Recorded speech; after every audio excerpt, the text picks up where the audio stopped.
itsura natin. Walang ligo, walang shave, walang kahit ano.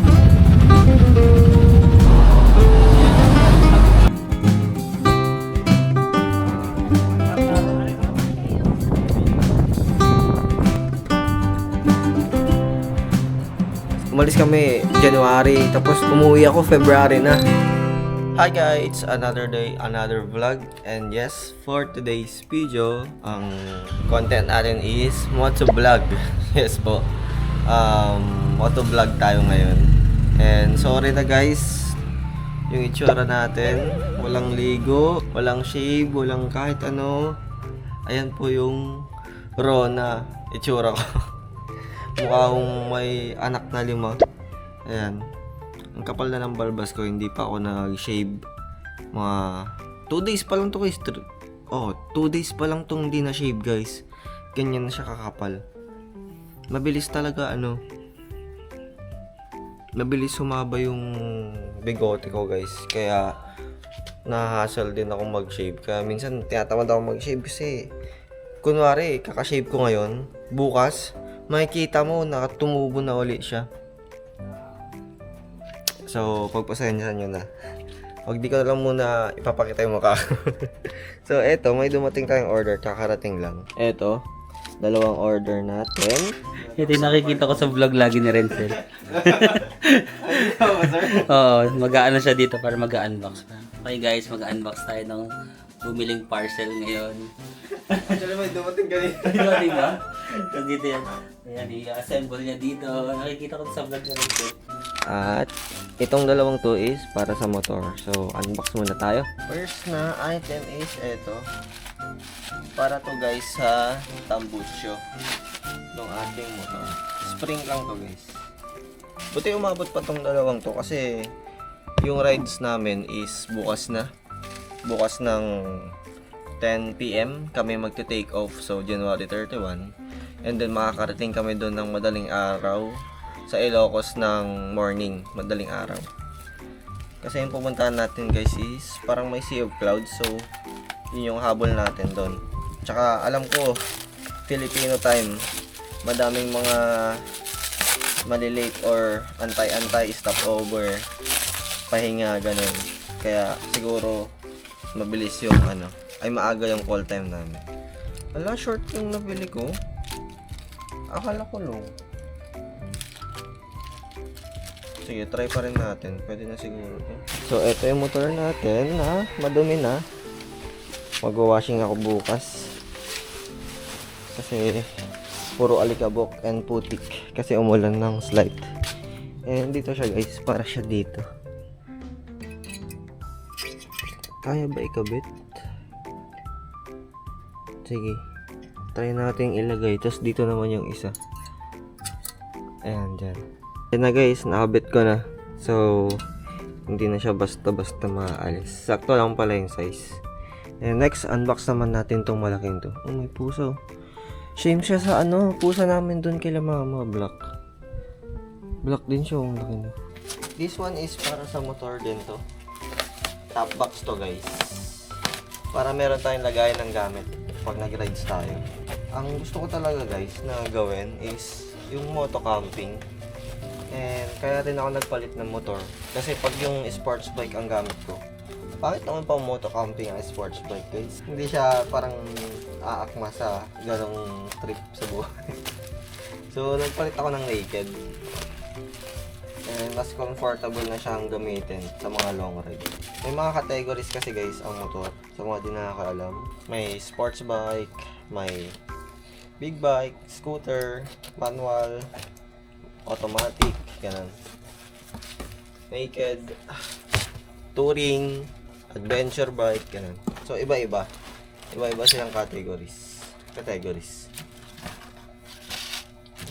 Yeah. This one, parang malaki rin. Saan?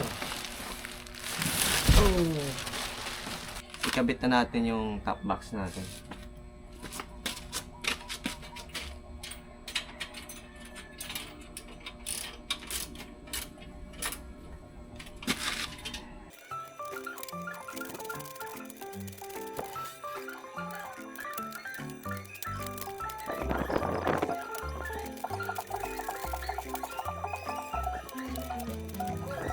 So, ganito na siya guys.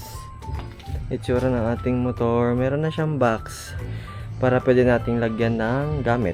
Ayan, di ba pag magmo-moto camping tayo, malalagay natin yung mga gamit natin dyan. Mga tent, mga tatali natin, mga binili, mga upuan, yan. Kaya nagpalit talaga ako ng naked bike guys, instead of sport bike, kasi mas madami tayong magagawa.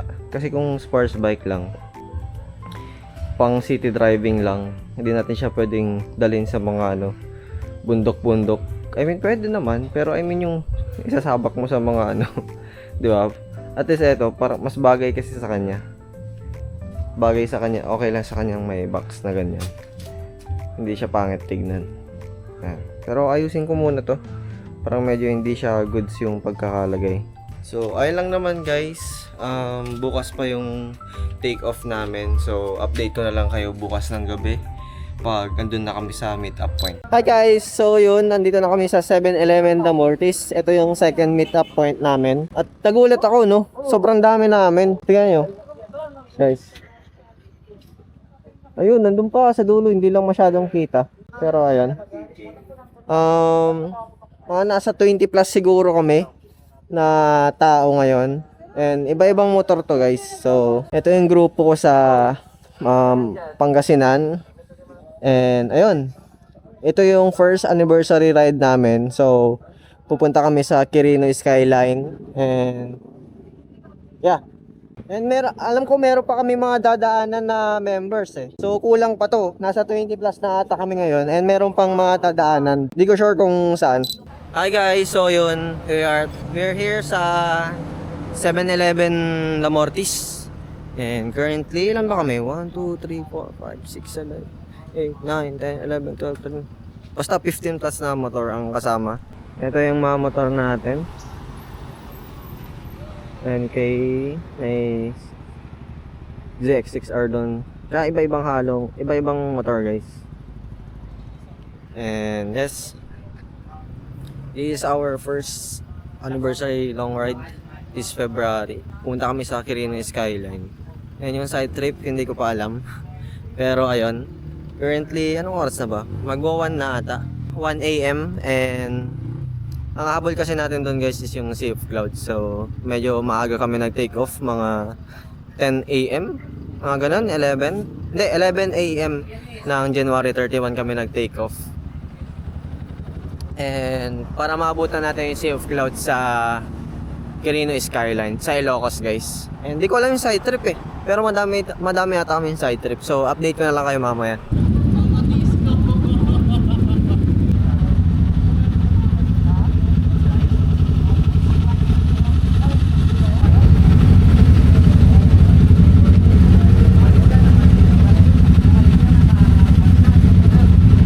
So ayun guys, nag-stop over lang kami dito sa Ilocos Sur, sa Arc.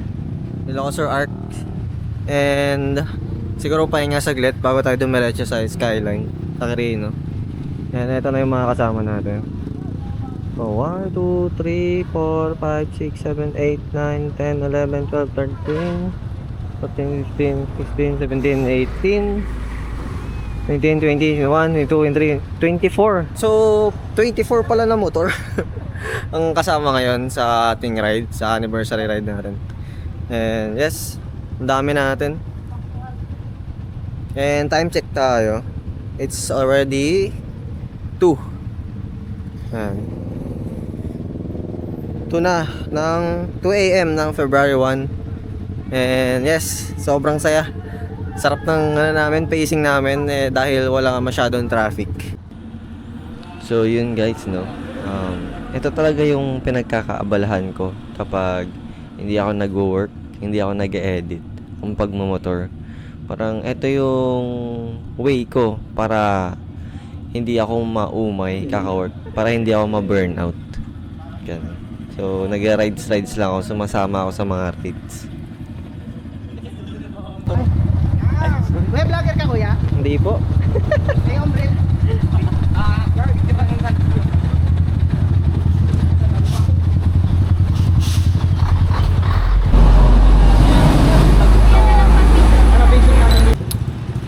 Hi Hi guys, so ayun, nag-stop over lang muna kami dito sa 7-Eleven para magpahinga and magmerienda. Parang quick breakfast muna, saglit. Merienda ganun. And it's currently 4:36 AM na. And nandito na kami sa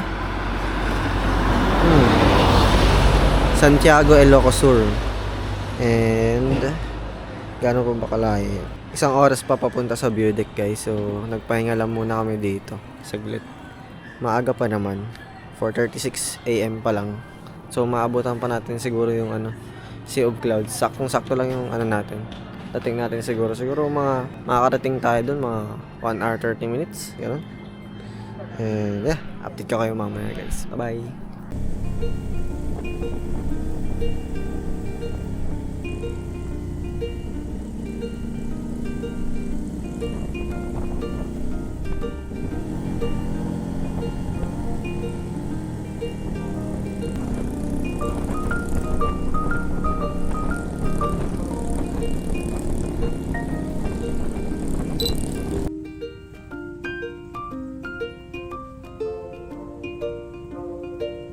Hi guys, so yun, nakarating na kami dito sa Quirino Skyline and sobrang daming tao.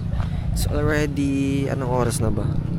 6:15 na kami dumating ng umaga, 6 ng umaga. And pakita ko sa inyo kung gaano karami yung Ayan, hindi namin kasama to guys Tapos dito, ito yung mga ka-group namin. Hanggang doon sa taas. Ayan, may mga parating po. Palabas na yung sunrise guys din. So tara dun sa view deck.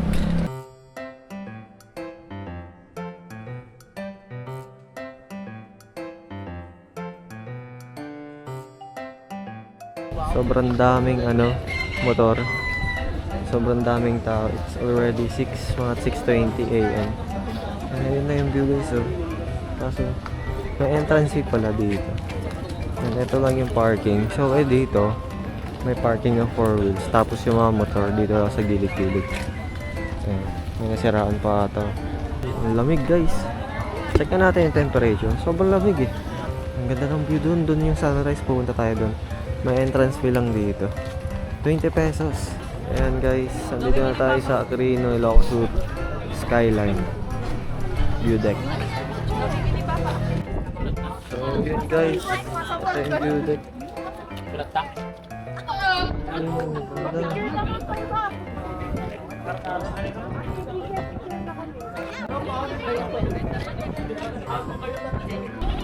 Ito yung isa 360 natin And then ayan ang view guys, Sea of Clouds.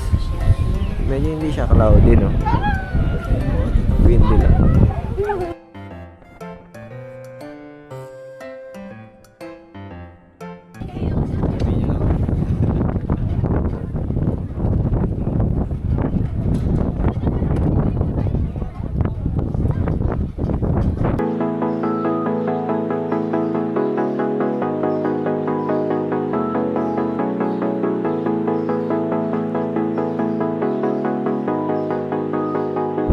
So yun guys, sobrang hangin dito sa taas. And eto, merong dalawang tower dito. Isa. And then dito isa. Tapos eto, may mga upuan dito. And meron pa nakitang daan dun. Ayun. Saan kayo papunta to? Parang daan siya papunta ng gilid ng bundok. And andun yung Sea of Clouds guys. Dito yung sunrise. Tapos doon naman yung Sea of Clouds. Kaso dito tayong side sa sunrise tayo Hindi gano'ng kita pero yan. Tapos meron silang ginagawang kamay dito. Natatandaan ko kay Sir Marvin vlog niya yung may kamay na anong bansa ba yun? Parang gagayahin natin nila. So mga construction under construction pa dito. And ito tayo sa mga guys. So sobrang lamig Tara, hanap tayo ng mainit. Parang gusto ko ng sabaw or something. So tara. Wala namang bayad sa parking guys. So may bayad lang na environmental fee na 20 pesos. And pwede ka na makapasok. And pwede kang magtambay dito. So mas maganda kung mas maaga kayong umakyat Mga siguro 1 oras din ang paakyat from sa main road papunta dito sa Skyline View Deck. And yes, maganda naman siya guys. Kaso hindi siya ganun ka-fog. Malamig pero hindi siya yung ganun ka-fog na talagang sea of clouds. Nasa kabilang side yung sea of clouds.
Inaantok na ako guys.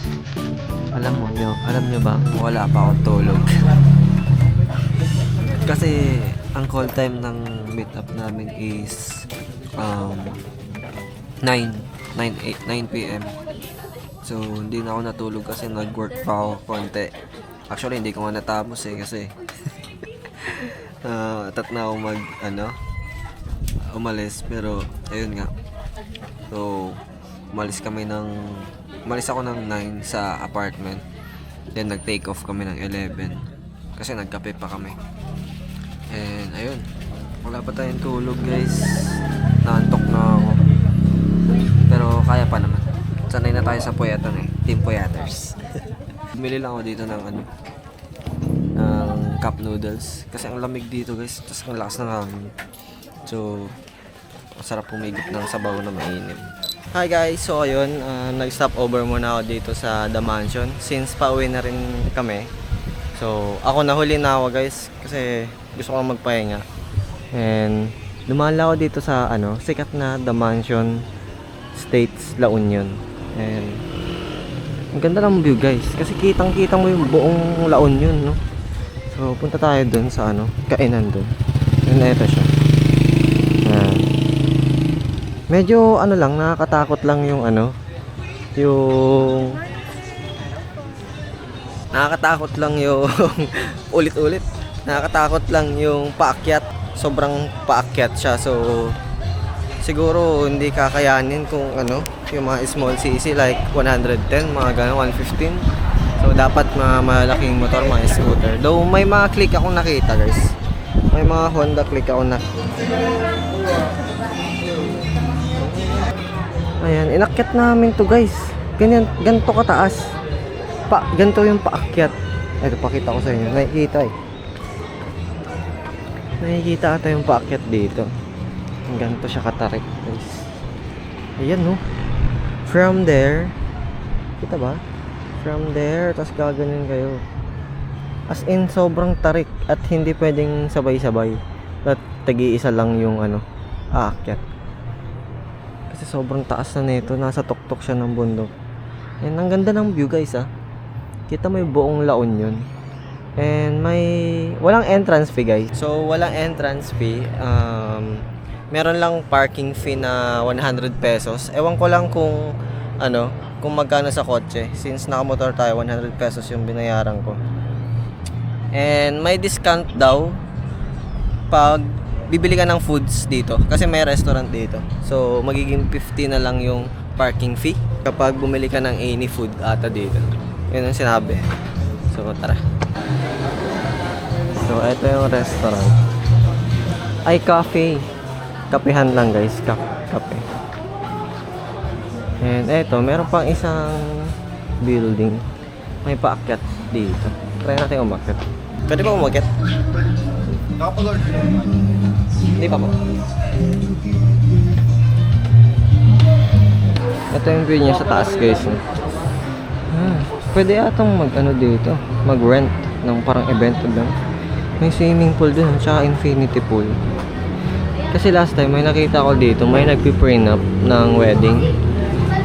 So, may nagpiprenup ng wedding. Ewan ko kung pwede mag-rent. And kitang-kita yung ano dun, no? Hindi lang malinaw sa camera, guys, kasi malayo. Pero sa mata ko, kitang-kita ko yung alon. Ay, kita niyo ba? Ang ganda ng alon, no? Sarap maligo sa beach. Pwede ba kami, pwede ba akong pumunta dyan? Pahinga. Naiwan na ako, guys, eh. Dire-diretso sila, eh. Hindi ko alam kung saan sila magsa-side trip. Eh, pagod na rin ako, inaantok ako. Sabi ko, mahuli na ako. Maganda dito, guys, kapag sunset. Kasi kitang-kita mo yung paglubog ng araw. Eh, may puno lang dito. Ayun, no? Pwede kayo dito, guys, oh. Meron din dun, eh. May ganto dun sa kabila. Pwede kayong mag-shoot dyan, photoshoot. So, wala namang entrance fee, guys. So, pag dalawa kayo sa motor, isa lang yung babayaran nyo. Ay, ganyan, no? So, kaya, lakas. Kaya naman na scooter, guys. So, yeah. Hi, guys. So, yun. Dumaan lang kami dito sa Agoo Eco Park.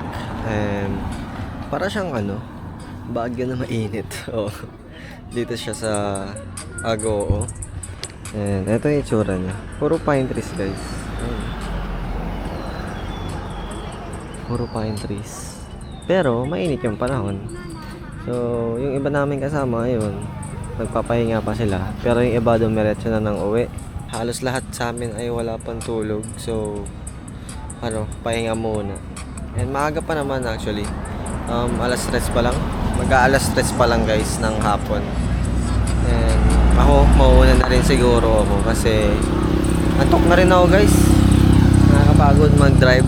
Tsaka wala akong tulog, eh. Siguro mauna na rin ako sa daan. And yeah. Nga pala, guys, merong entrance fee na 30 pesos per person. May mga lang, parang playground. Tapos pwede kayo ganyan, no? Mag camping, picnic. Tapos pag diniretso nyo, dun sa beach side naman, beach front, may dun naman yung mga food stall. And may mga doon, parang cottages. Tsaka mga upuan. So pwede din kayo tumambay doon, mag-wait ng sunset or maligo. May mga naliligo din sa dagat. So ayun lang naman, guys. I think uwi na rin ako and kita-kits tayo mamaya sa apartment. Bye-bye. Hi, guys. So ayun, kailan ba yung ride natin? Nung February 1 and it's already February 7 na, guys. So hindi pala ako nakapag-outro nung nag-rides kami, guys. So kasi pagod na rin ako nun. And isipin mo, wala akong tulog. Parang umalis kami January, tapos umuwi ako February na, 'di ba? So parang isang araw kang nasa daan. Kaya wala na akong energy, hindi na ako nakapag-outro. So eto na lang yung kadugtong niya. So mag-outro lang naman ako, guys. So basically, yun lang naman yung mga naganap sa aming rides. Wala masyadong kaming side trip kasi yung iba naming members is pagod rin and may mga pasok pa sila ng hapon. Hindi na kami ganong nag-side trip kasi yung mga kagrupo ko medyo may edad. So, parang medyo na sila, mas matanda sila ng slight sa akin. Kaya yung iba gusto nila uwi na, gusto nila magpahinga na, or yung iba may work pa. So, yeah. Hindi na kami masyadong nakadaan sa ibang mga tourist spot. Pero gusto ko sana, di ba next time, guys, gusto ko pang balikan yung mga hindi natin nadaanan, like Bahay na Bato, mga ganon, yung mga sikat sa Ilocos na tourist spot. And yes, madami pa tayong babalikan at marami pa tayong pupuntahan sa susunod na rides natin. Kaya abangan nyo lang kasi nasa bucket list ko lahat yan. So gusto ko rin silang puntahan. And ayun, guys, basically nag-work lang ako February 7 na, guys. So ilang days akong na hindi nakapag-vlog, sobrang tagal. Kasi syempre pag may work ka is hindi ko rin masyadong maharap vlog. So ayun, bawi na lang ako this February, guys. Babawi tayo ngayon. Magiging active ulit ako. Mag-reset tayo. Kumbaga, back to pagiging productive, back to, alam mo yon, yung daily routine natin before. Yung as in grind lang tayo ngayon. And tapos vlog, kain, tulog, vlog, Ganon, edit, work. Yun lang gagawin natin for this month and sa mga susunod. And yeah, thank you guys sa mga nagsusupport sa atin, sa mga Team Puyaters, sa mga tito and titas ko dyan, sa mga subscriber natin. Thank you guys. Yes, kita-kits next video. Bye-bye!